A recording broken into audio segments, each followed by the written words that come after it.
When considering who you will vote for in November, it's important to consider more than just politics. You also got to think about health. Did you know that Black and other underserved communities are less likely to be properly diagnosed with Alzheimer's and dementia? We're also less likely to be given access to adequate treatment and support. That info was courtesy of the Alzheimer's Association. The Centers for Disease Control and Prevention say on average, about 14% of Black people over the age of 65 have Alzheimer's, compared to only about 10% of white people. A recent celebrity diagnosis of frontotemporal dementia has raised awareness about the seriousness of the illness. Officials say the disorder causes nerve and cell damage that leads to behavioral and personality changes. It can also impair language. The family of the radio and TV icon Wendy Williams says she has been diagnosed with frontotemporal dementia and aphasia. Her son says doctors believe the condition was alcohol-induced. All this comes as a troubling new Lifetime documentary is released. The documentary deals with Wendy Williams' life after leaving her popular daytime talk show. Could our daily habits and behaviors be the cause for this dangerous and debilitating disease? Let's check in with the good doctor. His name is Dr. Corey Hebert. He is Chief Medical Officer at Dillard University. He's also the Assistant Professor at Louisiana State and Tulane Universities.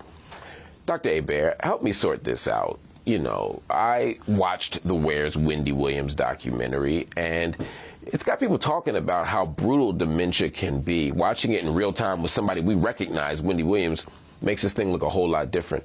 How does alcohol use or abuse cause this or affect this disease?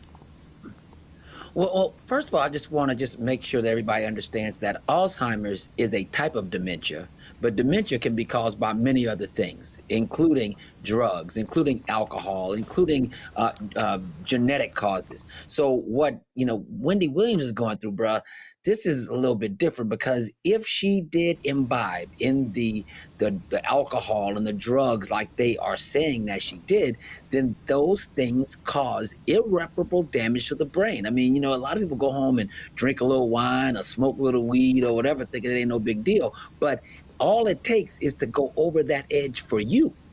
And then that can tip you over into dementia or causing your brain to kind of shut down. And that's what's happening. And once you start having that, it's one of those things that's a very slippery slope, man. And so as Black people, we know we don't get the appropriate care. We don't want to go to the doctor because we still scared about the Tuskegee experiment and have all this, and don't get me wrong. The Tuskegee experiment was horrible. It was a bad thing. But you can't think that you not going to the doctor today is going to say, oh, well, I'm so nervous about what they're going to do to me, what they did in Tuskegee, that you're going to get dementia. You can't think like that. It's incongruent with what trying to be healthy. So at this point, if you start having some of those symptoms, like, you looking at something and not knowing what it is, or people telling you that you are being forgetful and showing up in places and not realizing that you were there, and people tell you about, you need to get checked out, because there are things now that can kind of slow this down. But the first thing you got to do to slow it down is to stop doing what you're doing if it is something that's induced by alcohol or drugs. Okay, that's actually quite helpful. Similarly, there's a new study that reveals that racism can increase the risk of strokes in Black women.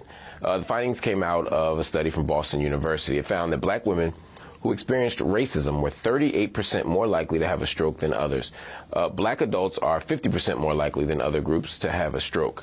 What are some of the warning signs that stress could be leading in this direction towards a stroke? And does it vary based on gender?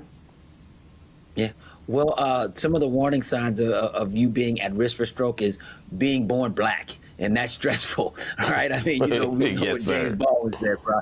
This is very real, right? But women do handle stress a little bit differently, and some of the warning signs for stroke, especially if it's induced by stress, you got to think about your facial droop. You got to think about you not being able to speak very clearly. You got to think about your vision changing. You got to start thinking about your balance, all these things. And so it's very insidious, though. It's not that, they call it a silent killer for a reason, because you start having very high blood pressure. One of the studies that came out recently, it showed that if you are a young Black female and you were diagnosed with high blood pressure rather, before the age of 35, and you were put on a medication for it, the odds of you having stroke are extremely high because of your increased risk, because of your low age and decreased age of you getting that diagnosis. So between stroke and heart attack, all caused by heart disease and atherosclerosis, all these things with a bad diet. Now,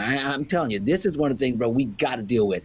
You got to stop eating all the fat. You got to stop eating all the sugar. You got to stop smoking, and you got to stop drinking all the alcohol. I mean, I'm about to be a Debbie Downer on here saying you can't have fun. I'm guessing you mean just everybody, not just me, because you didn't check every box on my list for the month. But it's not just me. Cause it's not just you. It's tough out here, Doc.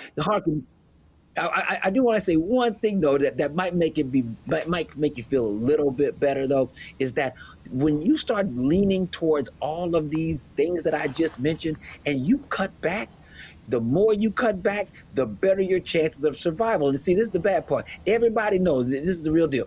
Everybody knows somebody that died of stroke. And what do? We go to the funeral. Right? And when we go to the funeral, after we cry about all of it, then we go to the repast and eat all the food. I get my fried chicken, my Kool-Aid. I get a nice drink to deal with, to numb the pain. Then I get some peach cobbler. It don't make no sense. It don't make no sense. You see what I'm saying? So that's the thing. So we got to stop this. And it's a very, very vicious cycle, when it comes to this. But African-American women are holding the whole weight of our existence sometimes as a family unit on their Yes, shoulders. Lord, as always. Doc, I'm sorry, I got to interrupt you. We got to run, but I feel informed and inspired as always. I'm going to study more. Can I say one thing? And I might even eat better. Doc, we got to run, but I appreciate you. We're going to have you come back soon.